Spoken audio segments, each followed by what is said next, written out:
non fidien besamienu etime akwakodin sisemu a ayira na nanu fiada prosifo eso be mebi pecha wokita bie enam sayoso isi no akasa atuja abusua wo ba santemanta mu ha say ya tutani the new force movement one makasa agina na bedi akon atumpa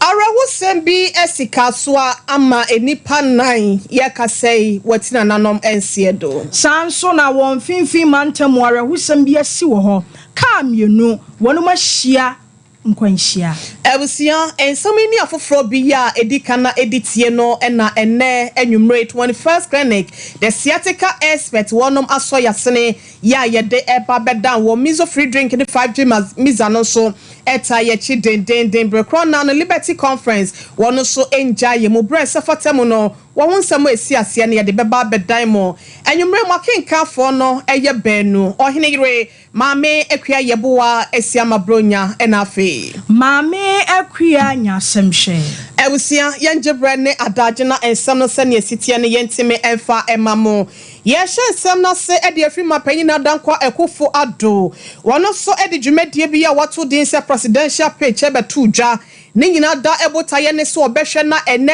emabuni ya echese adwuma ho akwatwe e de amadodo na no wobetimi enya emu bi ya omuwo ni so ade hunu mapa ene da ye so mapa kwan ya faso bi enwuma ene kwan ya afoforo ye befaso na yetimi adada enema eni na sa ensusu ye ya woje e de afri wo ho no ene botaye no ensi hwada wonom e de basa na de ne de ebedi nkan na edimu no wo hwe na watimi aboa wonom ewo sika afem ebusuamo fancheme ewo sika afem se be ya wonom so no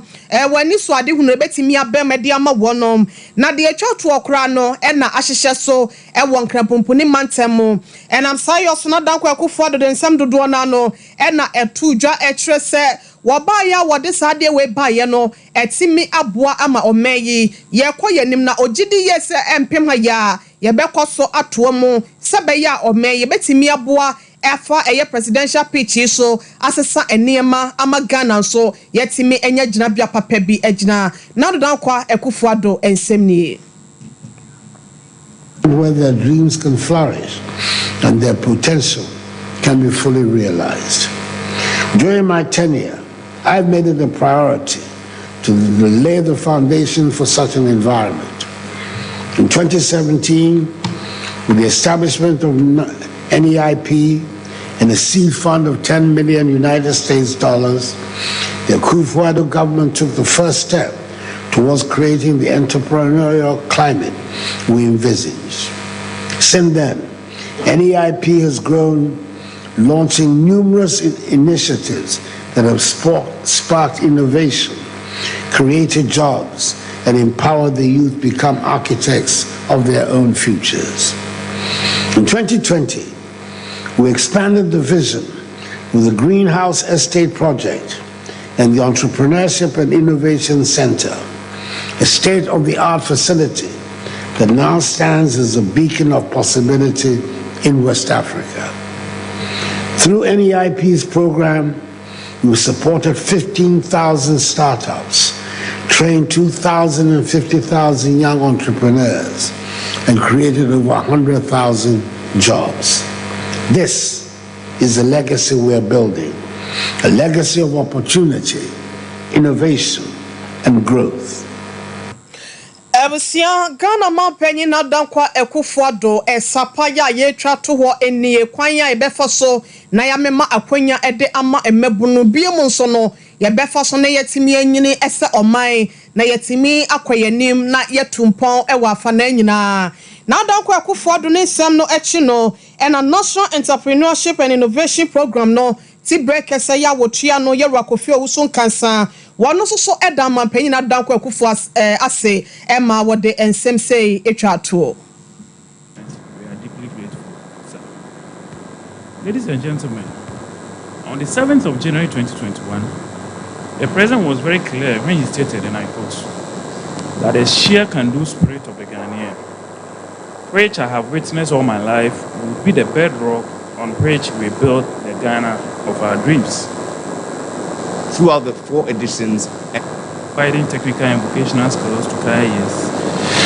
And this is also a partnership with the YEA and the GEA. Mr. President, we feel proud that since 2017, we have provided business development support to about 250,000 beneficiaries, provided startup packs to 35,000 businesses, and provided funding support to about 15,000 businesses. And these businesses have created a total of 100,000 jobs over the last 7.5 years. We have also used our platform to create a network of complementary and catalytic partnerships in the entrepreneurship space. Let me acknowledge the support we have received from the World Bank, the MasterCard Foundation, UNDP, and USAID.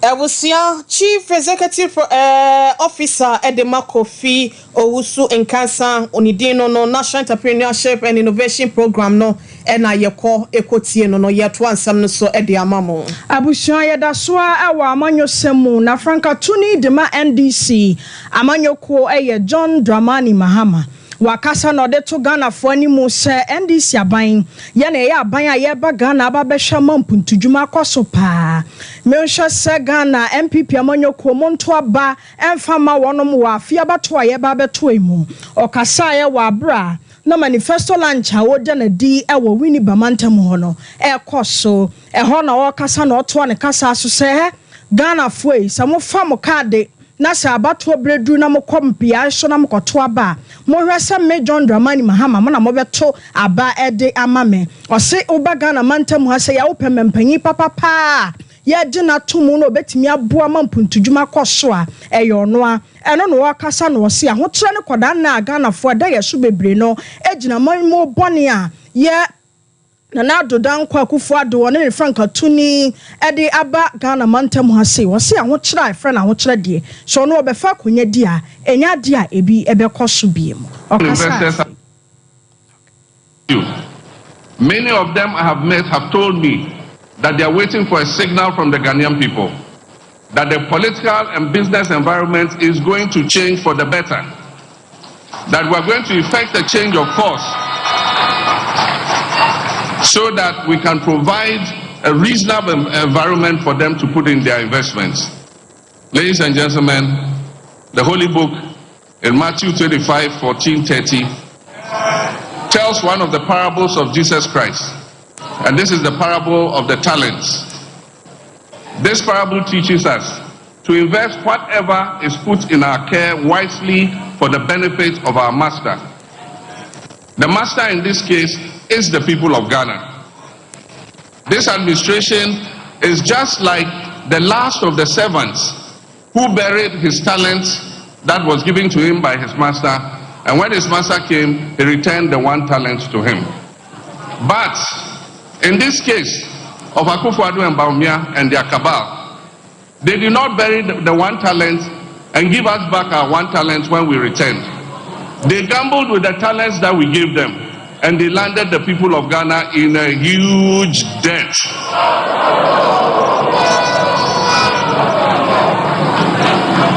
We cannot continue on this path. Lessons must be learned from the experience of these last almost 8 years. A vote for the MPP. Abushia dia wuti ni aye John Dramani Mahama oye Franka Tuni de machini amanyoko. Afeye koye nim ewo ensemu na yewra esiedu nketia General Mosquito no ene yetitene ni edema NDC chebata amanyoko no yewra akasa de nsema tuja wabra enrada wonom ekobode mu ewo wineba asase so ni nyina da eye wo manifesto ya okopa ho entoma na yewra Johnson esiedu nketia ekasa no ensem dodo na ena wo broso ensem ba ko mienu bi ya betimi aka susudua ya chasa wo trese ehane pa no eni se omai Ghana enei bonka anase bonhwa ya yakwa kotomo no aye donko na eden se yede amemo no ema MPP amanyoko ni biemu a obesan agiyen ede afri sa bonhwa ni mo ede aba besi enkonkon so na wo trese wo hwe dum so ya ye John Dramani Mahama na peso na wo ba be fred dwaso obo ne homode se ni nyina da no ebekwa awie ya Wachase ne die na ye hudum so no edasoa eginemu empuntudwuma ahodo afefe ne se anwenwen se e wo miamia ahodo wo maiga na mu hasenom anam so amia pomode ho nsam no atoto ape Yera Johnson esiedo nketia nsam dodo na ena wode eka wenom ho. In our history, pensioners who toil to serve our country and are entitled to a quiet retirement have had to picket at the Ministry of Finance to demand their hard-earned savings which they had invested in government bonds. The sight of these senior citizens on television painted a rather bizarre image of our beloved country to the international community. Our present government has introduced a plethora of taxes that have visited excruciating hardship and a debilitating impact on our living conditions. Our infrastructure has broken down and many of our roads have been left in a bad state. Our hospitals have been neglected and many projects meant to enhance the quality of our health services have been completely ignored. Our educational system has been destroyed almost completely due to the reckless and the incompetent approach to the implementation of the free senior high school education program. Abusia Yera Johnson esiedo nketia tichene edemandi si amanyoko no wotresa afa na nyina ngomesuamu yakwemu aya sabia ho ensem ena afa krampo no ye maame ne ye papa no mo a wakwa wa homegie mu no wonom so eho ensem nyina da egu ensuo mu ne nyina da enam MPP aban so ntene wonto aba enfama NDC e wo 7 December no hwe emesiesie de asan no enyina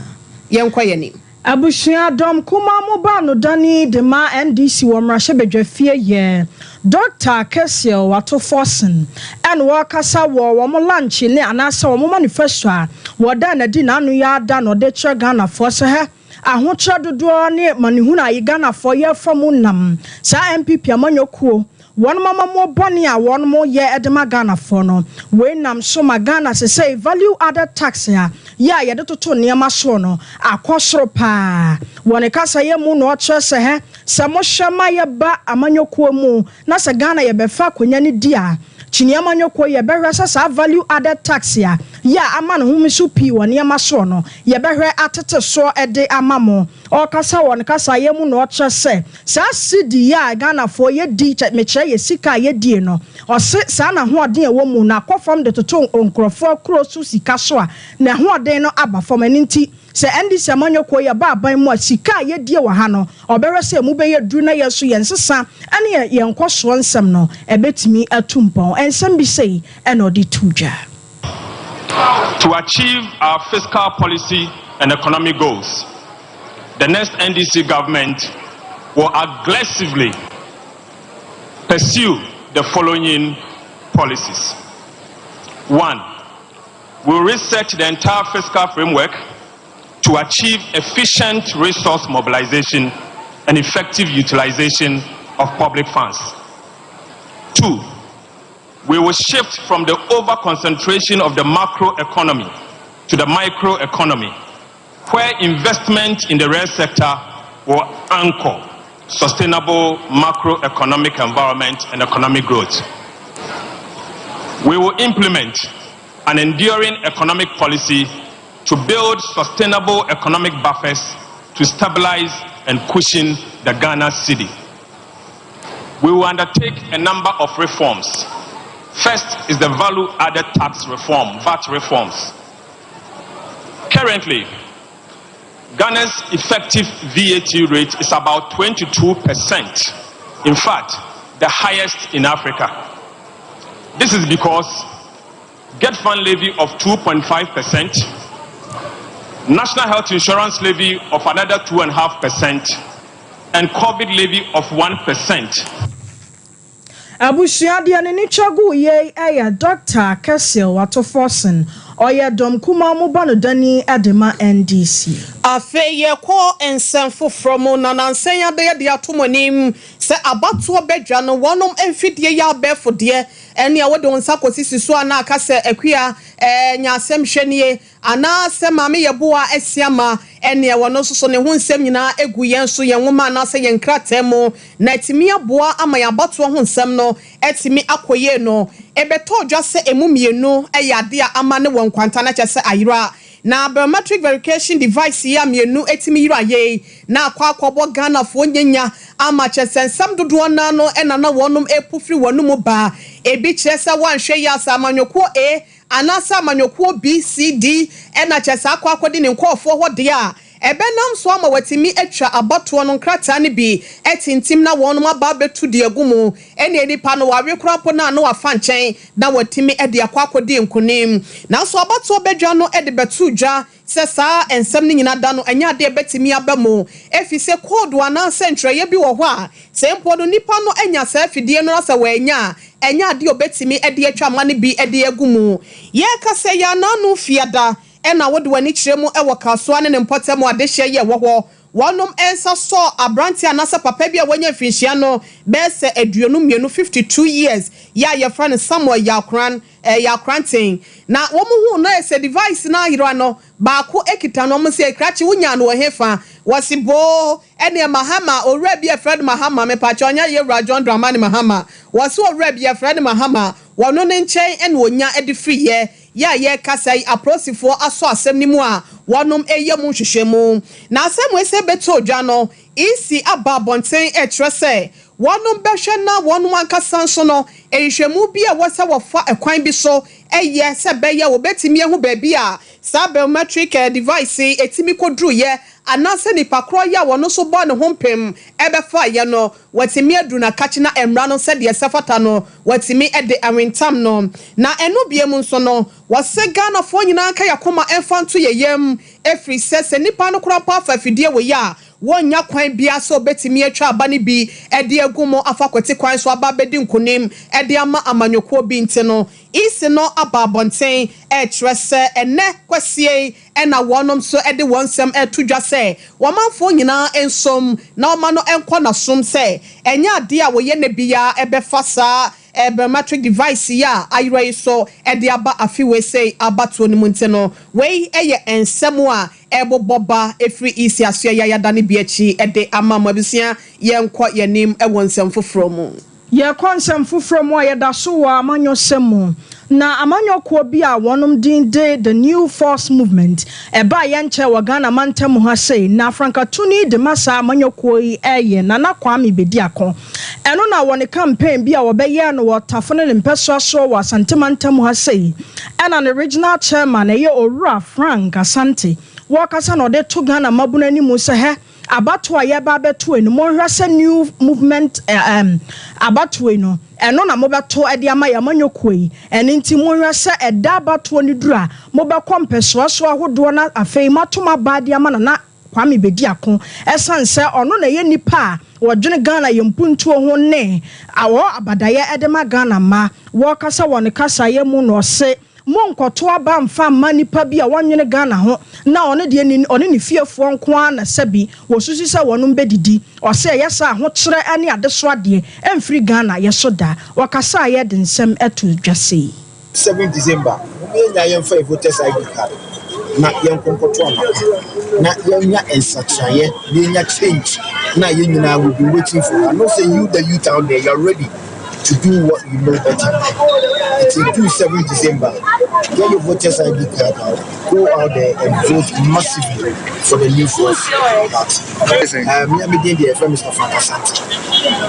Go down for me.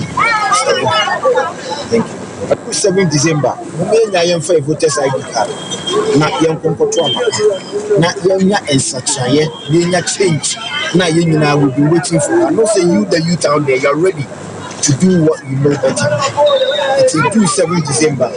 Get your voters ID card out. Go out there and vote massively.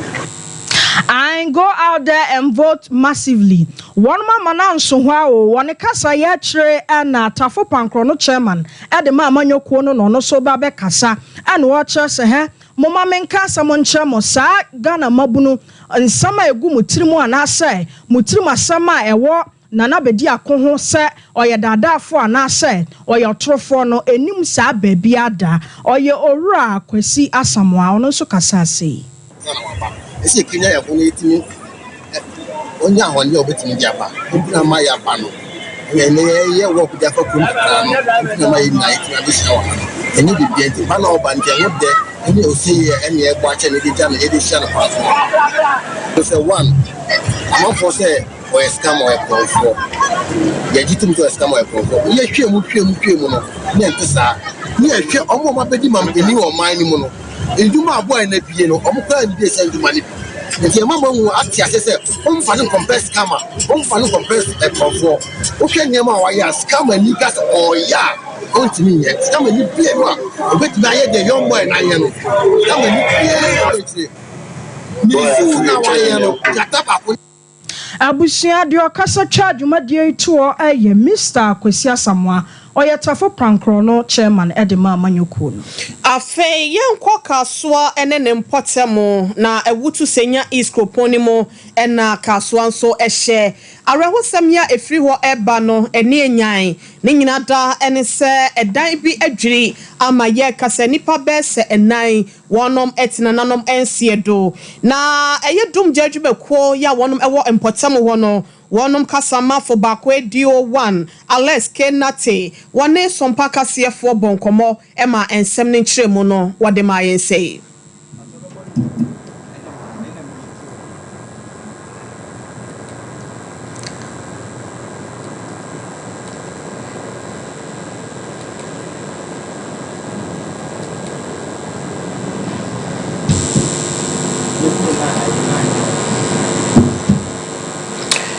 Abusia ya boya homoden se yensa beka edio nensem ya wode etu edwano na chese ne nyina no akwakoye se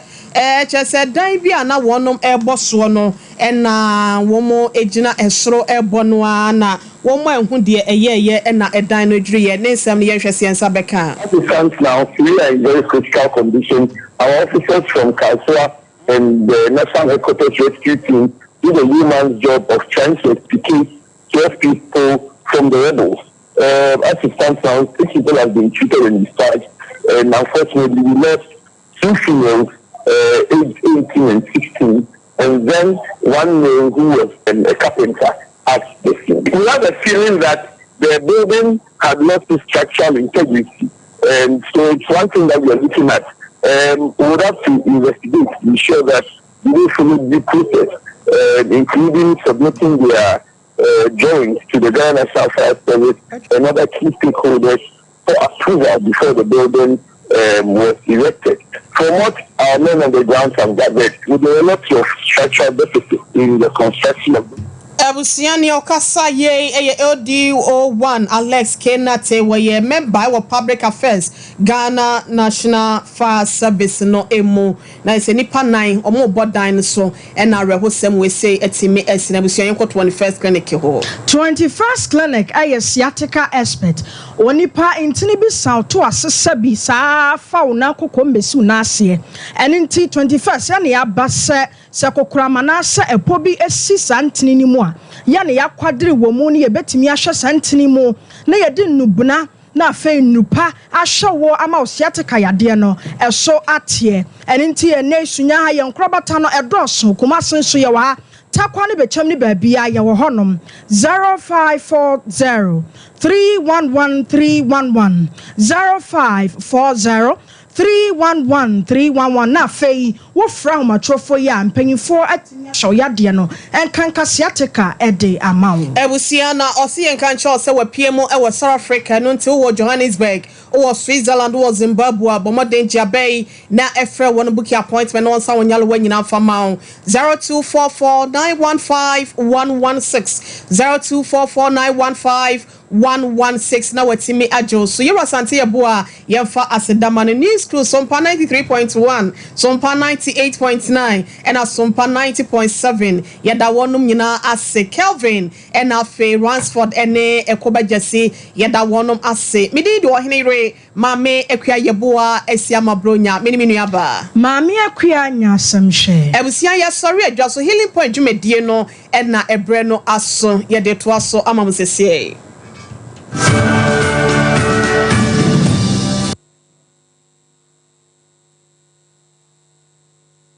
21st clinic yes sciatica expert sciatica no o nerves na wo to ase na fa wo siremu na fa wo nansia besi ase ho no